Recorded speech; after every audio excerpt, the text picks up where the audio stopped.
Söylə qasid, müxtəsəri vəssalam, ərzini canana dedin, nə dedi? Bülbül tək asmana yetişib nalam, şəni Gülüstana dedin, nə dedi?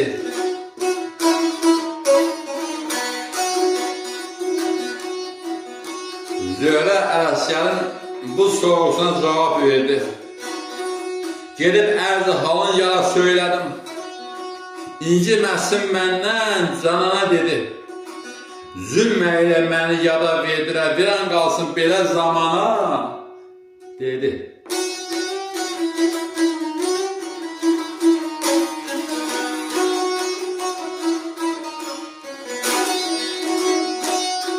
Aldı Ələsgər.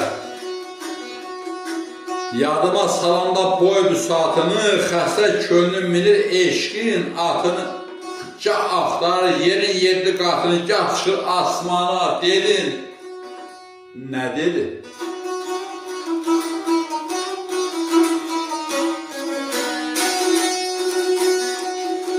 Zöhrə dedi ki, Səhnabanı dedi ki, nakəs müxənnətin boynu vurulsun. Vay düşsün evinə şivən qurulsun, məhərrəmin oğlanları qırılsın, qalmasın yurdunda nişana dedi.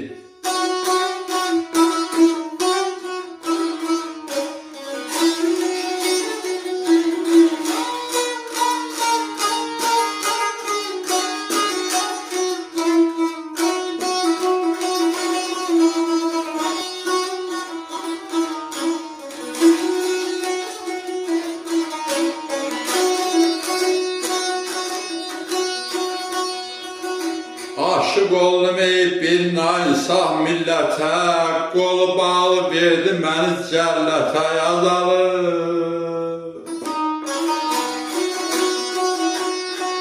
Ey birinci zabra səbət tövrətə, ant verirəm Qurana dedin nə dedi? O güneylər, o quzeylər, o güneylər.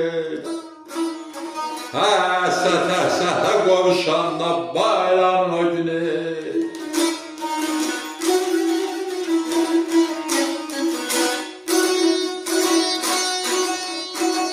Aşıq oldum bir nainsaf millətə, qolu bağlı verdi məni cəllətə. İncilə, zəbura, söhbət, tövrətə, ant verirəm Qurana dedin, nə dedi? Zöhrə, Seyranıba arağı qatdılar, zülm ilə boynuma kəmən atdılar, atam, anam məni pula satdılar, onlar yetişməsin imana dedi.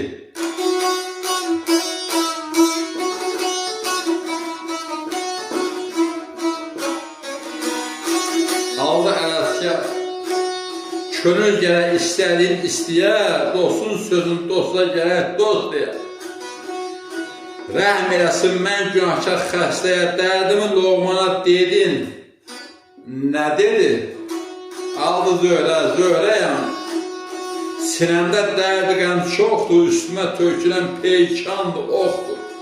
Dünyada ədalət, haqq, divan yoxdur, yetirə dərdimi loğmana dedi.